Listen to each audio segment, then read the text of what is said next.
bambarun, to be flustered. Ye bichor chu bambriomut. Ye bichor chu bambriomut. This poor guy seems to be flustered. Ye bichor chu bambriomut. Bubararai, bubararai. Bubbles caused because of fermentation. Tapı sığıt hetsin anchar dabas bubararai gatsin. Tapı sığıt hetsin anchar dabas bubararai gatsin.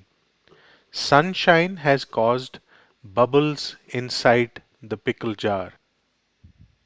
Bobus, bobus, a small earthenware bomb with a little orifice at the top. Diwali petche yimau shuren bobus chalavna khatra ditmit. Diwali petche yimau shuren bobus chalavna khatra ditmit. They have given bobus firecrackers to kids to be lit on Diwali.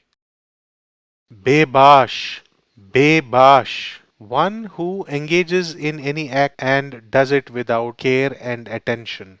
I'm bebash kam karan. I'm bebash kam karan.